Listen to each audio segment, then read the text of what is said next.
안녕하십니까. 초단편 소설 작가 김동식입니다. 반갑습니다. 드디어 이 클래스의 마지막 12강 시간이 왔습니다. 아쉽지요? 마무리 및 사소한 조언을 이 12강에서 한번 제가 해보려고 합니다. 지금까지의 이제 클래스를 보시고 초단편 소설 한 편 정도를 만들 수 있을까 싶은 생각 들지 않으시나요? 아마 저는 여러분이 이 정도면 나 쓸 수 있을 것도 같은데 정도까지는 왔을 거라고 생각을 합니다. 제가 처음 시작했을 때 그 마음가짐 단계에서 이제 말씀드렸던 것처럼 잘 쓸 필요 없어요. 잘 쓰려고 하지 마세요. 첫 글은 망치셔야 됩니다. 망치는 게 당연해요. 그러니까 그게 당연한 거니까 당연하지 않은 짓, 그러니까 잘 쓰기 같은 거, 당연하지 않은 짓을 하려고 하지 마시고 당연한 못 쓴 그걸 목적으로 그냥 즐겁게 해보시면 가능하실 거예요. 초단편 소설 쓰기. 짧으니까 또 쉬우니까. 그래서 그렇게 시작을 하시다 보면은 이제 그 시작점, 못 쓴 글지만 쓸 때 즐거웠고 보여줄 때 지인이든 누구에게든 보여줄 때 약간의 재미도 있고 이런 글쓰기를 계속 해나가시다 보면은 언젠가는 또 모르죠. 글 쓰는 삶을 살게 되실 수도 있을지도요. 초단편 소설 쓰기는 단지 초단편을 쓰기 위해서가 아닌 그러니까 모든 형태의 글쓰기에 마중물 역할 정도가 될 수 있을 거예요. 되게 쉬운 형태의 글쓰기니까. 본격적인 문학의 길은 여러분이 이제 쌓아갈 길이시고 마중물 역할을 할 수 있는 초단편 소설을 배워서 한 편의 글을 완성하는 그리고 나의 글을 완성해보는 그 기분을 느끼시고 글쓰기를 이제 쌓아가는 그런 즐거움, 재미도 느끼실 수 있었으면 좋겠습니다. 그게 제가 이 클래스를 여러분과 함께하는 목적입니다. 그렇게 글을 쓰다 보면 언젠가 유명한 작가가 되실 수도 있을까요? 그러면 좋겠는데 그러니까 제가 느끼기에 이 글쓰기를 정말 추천드리는 이유가 작가는 정말 좋은 직업입니다. 제가 아는 작가의 장점이 크게 세 가지가 있거든요. 여러분을 끌어당기기 위한 이 미끼 멘트를 이제 좀 드리자면은 작가의 장점 첫 번째, 자유로워요. 늦잠 자도 되고 늦게 일어나도 되고 어디 딴 데 가서 아무 때나 나가서 써도 되고 집에서 써도 되고 하기 싫으면 안 해도 되고 굉장히 자유롭다. 이게 정말 규칙적인 이 10년 근무를 했던 저에게는 충격적일 정도로 너무 좋은 장점이었거든요. 작가는 되게 자유롭다. 두 번째 장점, 작가는 이미지가 너무 좋아요. 어딜 가든 일단 대우를 받아요. 체감이 돼요. 저를 이제 공장에서 일한다고 소개했을 때와 작가로 소개했을 때의 그 차이가 어떻게 보면 되게 슬픈 현실이죠. 슬픈 현실인데 현실이 그렇더라고요. 그러니까 작가는 되게 이미지가 좋다는 것, 대우를 받는다. 어딜 가든.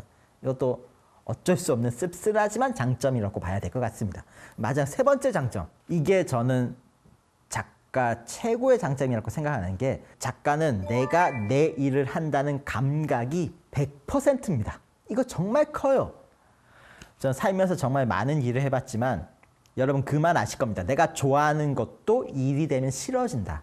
이 말 아시죠? 그것처럼 어떤 일이든 내가 좋아서 시작한 일이든 잘해서 시작한 일이든 결과적으로 좀 시간 지나면 그냥 단지 일이 됩니다. 근데 심지어 중요한 것은 이게 내 일도 아니에요. 나는 어느 순간부터 사회생활을 하다 보면 나는 내 일을 하는 게 아니라 사장님의 일을 하고 있어요. 공장의 일을 하고 있고 학교의 일을 하고 있고 회사의 일을 하고 있어요. 내 일을 하고 있는 게 아니에요. 근데 작가, 글쓰기는 100% 언제나 내가 내 일을 하고 있어요. 이 감각이 100%라는 게 정말 큰 게 이 감각이 현타가 안 와요. 일할 때. 번아웃이 안 와요. 내가 내 일을 하고 있으면. 그래서 이 감각이 100%라는 게 정말 커다란 작가의 장점이기 때문에 이 세 가지 장점 때문에라도 저는 여러분이 작가의 길을 걷는 걸 되게 추천드립니다. 단점도 있죠. 근데 다만 작가의 치명적인 단점. 책이 안 팔립니다. 사람들이 책을 안 사세요. 일세를 요즘 많이 안 찍거든요. 2,000부, 1,000부, 적으면 500부씩 찍어요. 현재 국내에 출간되고 있는 책들 4권 중에 3권은 일세도 못 팔고 있다는 거예요. 그래서 제가 초창기에 출판사 분들을 만났을 때 가장 많이 들었던 얘기가 출판은 시장은 끝났다. 항상 과거부터 얘기해 오셨지만 이번엔 앞에 두 글자가 붙었더라고요. 진짜 끝났다. 그분들 평가로는 1쇄만 팔아도 선방했다, 성공했다. 이게 그분들의 현실인데 경제력이 사실 작가의 단점이긴 합니다. 물론 잘 되면 다릅니다. 저처럼. 어느 분야나 마찬가지지만 작가는 고정 수입이 없는 직업, 이건 사실은 어쩔 수 없는 치명적인 단점인데 작가라는 직업에 추천드린 건 부캐로 키우기 최적화된 직업입니다. 부캐를 추천드리는 게 현실적인 이유도 있죠. 그러니까 여러분이 초단편 소설 쓰기 과정을 했을 때 느끼실 게 의외로 폼이 많이 들지 않는다. 시간도 그렇게까지 생각보다 많이 들지 않는다. 장편처럼 부담스럽지 않다는 걸 느끼실 거예요. 그래서 글쓰기, 작가는 진짜 부캐로 키우기에 제일 좋은 직업 중에 하나거든요. 시간의 구애를 받지도 않고 장소의 구애를 받지도 않고 누군가의 도움도 필요 없고 재료비도 안 들고 돈이 드는 것도 아니고 그냥 키보드랑 나의 머리만 있으면 가능한 게 글쓰기라는 직업이거든요. 실제로 요즘은 누구나 이제 글을 쓰고 있죠. 저만 해도 이제 공장 노동자라는 직업에서 부캐로 글쓰기를 한 거고 실제로 돌아다니다 보면 청소 노동자분이 쓴 글, 의사분이 쓴 글, 검사분이 쓴 글, 버스 기사가 쓴 글 등등 진짜 부캐로 글쓰기를 하시는 분들이 지금 정말 많아요.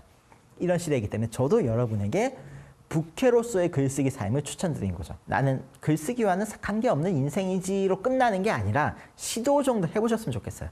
부담 갖지 마시고. 그러니까 부캐로 그냥 즐겨보자. 부캐 시스템이 정말 좋은 이유는 왜 제가 부캐를 많이 추천드리냐면은 현실적으로 내가 글쓰기에 올인했을 때는 힘듭니다. 경제적으로 그게 뛰어난 직업이 아니기 때문에 힘들지만 부캐로 했을 때는 힘들지 않고 즐길 수 있어요. 힘들 때는 내가 이걸 즐길 수가 없잖아요. 사람이. 즐겨야지만 사실은 꾸준히 할 수 있고 또 결과적으로 즐기면서 꾸준히 하는 게 지름길이 되는 경우가 맞기 때문에 부캐를 추천드리고 부캐로 키우다 보면 알아서 세상이 평가를 해줍니다. 지금은 연결성이 되게 좋은 시대이기 때문에 내가 공개된 공간에 부캐 활동을 할 수 있어요. 부캐 활동을. 그러면 세상이 알아서 평가해 주시는 게 내가 만약 부캐로 남을 사람이 아니다. 그러면 세상이 알아서 이 부캐를 본캐로 끌어올려 주세요. 저도 사실은 부캐였다가 본캐로 끌어올려져서 역전된 케이스거든요. 근데 만약 세상의 평가로 본캐로 먹고 살 정도는 아니다 싶으면은 그냥 뭐 난 부캐로 계속 즐기면서 살 수 있는, 그러니까 굉장히 합리적이고 안전한 길이기 때문에 이 글쓰기라는 직업에서 부캐를 되게 추천을 드리는 겁니다. 글쓰기는 저를 약간 좀 성장시켜주는 게 있어요. 나를 더 나은 사람으로 만들어줘요, 글쓰기가. 제가 글 쓰면서 가장 많이 들은 얘기가 뭔지 아세요? 이 글 쓰기 전에 저를 아시던 분이 글 쓴 이후에 저를 만났을 때 제게 가장 많이 하신 얘기가 밝아졌다. 너 옛날에 너의 모습이 뭐였냐면은 세상에 관심이 없는 것 같았다.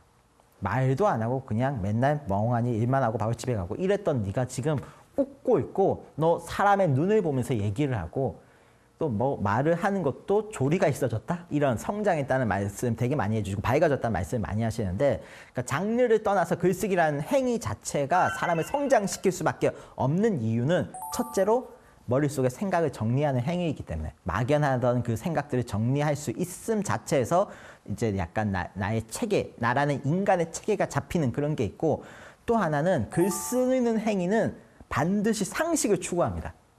글쓰기가 상식을 추구한다는 게 뭐냐면은 잘못된 생각, 잘못된 표현, 잘못된 것들을 굳이 글로 쓰지 않아요. 필터를 거칠 수가 있기 때문에. 나는 일단 글로 뭔가를 표현할 때는 반드시 상식선 안에서 글을 씁니다. 글쓰기에서 무단횡단이 당연한 것처럼 묘사를 하지 않을 거잖아요. 내가 평소에 무단횡단을 하는 사람일지라도 글을 쓸 때는 글 속에 있는 캐릭터는 무단횡단을 당연한 것처럼 하지 않습니다. 만약 무단횡단을 한다면은 야, 너 왜 무단횡단을 해? 하고 누군가 태클을 거는 사람을 넣어주기도 하고. 그러니까 상식을 지키려고 하거든요. 우리도 모르게 상식을 추구하면서 글을 써요. 이렇게 글을 쓰고 그걸 내가 심지어 공개까지 하는 순간 나라는 사람 자체도 그 상식을 지키려고 하는 방향성이 생겨요. 저라는 사람에게. 왜냐하면 나는 그래서는 무단횡단은 절대 안 하는 것처럼 표현을 했는데 내가 무단횡단을 하려고 하면 마음에 걸리거든요. 또 누군가가 보면은 왜 글과 사람이 다르다라는 얘기를 들을 수가 있잖아요. 그러니까 그런 얘기를 안 듣기 위해서라도 내가 약간 마음에 걸려서 안 하게 돼요. 했던 사람도. 그러니까 이런 것처럼 글을 쓰면서 나는 점점 성장을 할 수밖에 없는 그런 요소가 있기 때문에 저는 여러분에게 정말 글쓰기를 되게 추천드려요.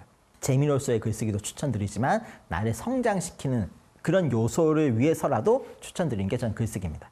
그러면 작가가 되는 방법에 대해서도 알려드리겠습니다. 제가 아는 작가가 되는 방법은 크게 3가지가 있습니다. 첫 번째 방법은 등단 시스템. 정식 글쓰기 공모전에서 내가 상을 타고 수상을 하는 거예요. 그래서 작가로 데뷔를 하는.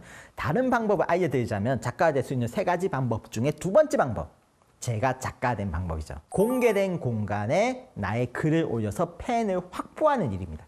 이 2번째 방법이 왜 작가가 될 수 있는 방법이냐면 지금 가장 많은 작가를 배출하고 있거든요. 공개된 공간에 나의 글을 꾸준히 올리고 팬을 확보하는 이것. 이게 왜냐면은 이제는 과거와 시대가 좀 바뀐 게 출판이라는 게 그 소수의 전유물이 아니고 이제 모두에게 벽이 허물어진 세상이에요. 저는 사실 처음 작가 됐을 때 걱정했어요. 아니 전문적으로 작가의 길을 걸어온 사람이 아닌데 책을 냈잖아. 그럼 나 약간 욕먹는 거 아닐까? 그 전문적인 그 길을 걸어오신 분께 어디 가서 저를 작가로 소개하기가 되게 부담스러웠는데 제가 어디 가서 저를 작가로 소개했을 때 한 번도 욕먹어 본 적이 없어요. 당신 같은 사람 작가 아니야 이런 말 들어본 적이 없어요. 그러니까 세상이 변한 거예요. 누구든 전문적인 작가의 길을 걷지 않아도 이 사람이 책을 내고 활동하면 그걸 작가라고 인정해 줄 수 있는 너그러워진 세상으로 변한 거죠. 그래서 저는 이 2번째 방법이 유효할 수 있다고 생각하는데 공개된 공간에서 저처럼 글을 꾸준히 올리고 작가가 되는 이런 방법에서 중요한 것. 의외로 필력보다 소통 능력일 수 있습니다. 가장 많은 작가를 배출하고 있는 이 2번째 방법에서 중요하냐면은 알려지는 게 되게 중요해요. 알려지는 게 중요하고 또 나의 팬을 확보하는 일이 정말 중요합니다. 아까 제가 작가의 단점을 설명하면서 책이 안 팔린다고 했잖아요. 사실이고 정말 책을 안 팔리고 사람들이 책을 살 이유가 없다고 생각해요. 저는 도서관에서 빌려봐도 되고 솔직히 말해서 책보다 재밌는 콘텐츠가 널려있는 세상이고 그럼에도 불구하고 그러면 요즘 시대에 사람들이 책이라는 걸 사주시는 이유가 뭘까? 사실은 이 작가에 대한 애정이에요. 후원하는 개념이 더 가깝다고 저는 생각해요. 이 작가를 애정하기 때문에 소장하고 싶은 마음, 후원하고 싶은 마음, 잘 됐으면 하는 마음. 이 마음이 저는 더 크다고 생각하거든요. 당연히 어떻게 보면 독자분들과 소통하는 이 소통 능력이 훨씬 더 중요한 세상일 수가 있는 거죠. 필력보다도. 또 이게 현실적인 측면에서 봐서도 그렇습니다. 아까 제가 말했죠. 4권 중에 3권이 망하고 있는 게 지금 출판계의 현실이라고. 4권 중에 3권이 망하고 있는 게 현실이면 그럼 출판사는 어떻게 먹고 사는가? 잘된 한 권이 망한 3권의 그 손해를 메꿔주면서 출판사를 유지하고 있는 이 시스템인데 그러면 이 출판사의 입장에서는 합리적인 선택을 할 수밖에 없어져요. 안전한 출판을 추구하게 돼요. 공개된 공간에 꾸준히 글을 올리거나 해서 그러니까 좋은 태도로 소통해서 팬을 확보하고 계신 분들 있잖아요. 이분들의 책을 내주면 일세가 팔리는 게 보장이 됩니다. 놀랍게도. 여러분 공감하실 게 인플루언서 분들, SNS 팔로워 많은 분들, 아니면 단순 이 작가적 직업을 갖고 있지 않지만 유명하신 분들. 이분들의 책이 막 쏟아지고 있죠, 지금 출판계에서. 왜 쏟아지고 있겠어요? 현실적으로 안전하니까, 안전한 투자니까, 손해볼 게 없으니까. 그럼 내가 이 현실의 흐름에 맡겨서 나도 공개된 공간에서 좋은 태도로 소통해서 필력이 아니라 소통 능력으로 많은 팬을 일단 확보하고 있다. 저도 실제로 굉장히 많은 곳에서 연락을 받았거든요. 그래서 저는 이 2번째 방법을 누구나 작가 될 수 있는 이 시대에서 가장 현실적으로 가장 많은 작가를 배출하고 있는 방법이 이 2번째 방법이고 이 2번째 방법에서 제일 좋은 팁은 소통 능력이다. 전체 클래스를 통틀어서 제가 딱 한 줄의 팁만, 한 줄의 문구만 남긴다면 초단편 소설 쓰기라는 모든 클래스에서 한 줄만 남기자면 딱 제가 남기고 싶은 건 독자가 최고의 스승. 이 말을 남기고 싶어요. 좋은 태도로 소통하시고 독자를 귀한 줄을 아시고 하셔야지 저에게도 좋아집니다. 글쓰기 팁을 조언을 많이 주셔서 받아들이는 걸로 글쓰기 능력이 발전하기도 하고 내가 글을 쓰는 삶을 사는 것에 길잡이 역할도 해주시고 독자가 최고의 스승이다라는 팁을 드리면서 제가 글을 쓴 이유 자체도 그분들이 있어서 쓰는 거고 만약 아무도 제 글을 안 본다면 저는 글이라는 걸 쓰는 이유가 없다고 생각해요. 안 쓸 거예요. 그러니까 누군가 보기 때문에 써요. 무조건 저는.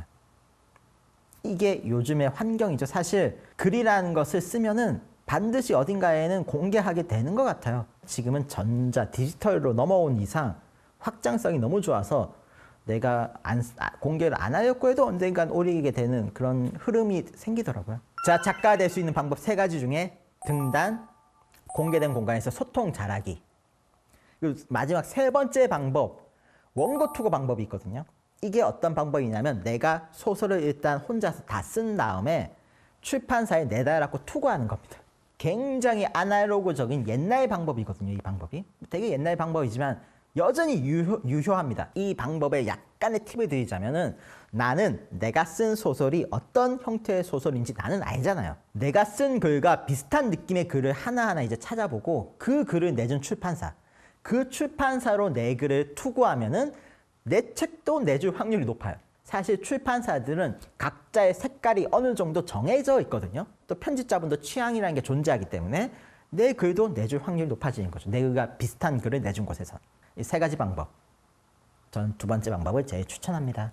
여기서 아주 사소한 인간적인 팁 하나 드릴게요. 인간적인 팁. 내 글만 올리고 사람들의 반응을 바라는 것보다 그 공개된 플랫폼 공간에 보면 다른 분들도 소설을 쓰고 있잖아요. 그분들의 글에 먼저 나서서 댓글을 다세요. 먼저 보고 감상 댓글 달고 칭찬 댓글 달고 하면은 인간인 이상 이분도 제 글 와서 달아줘요.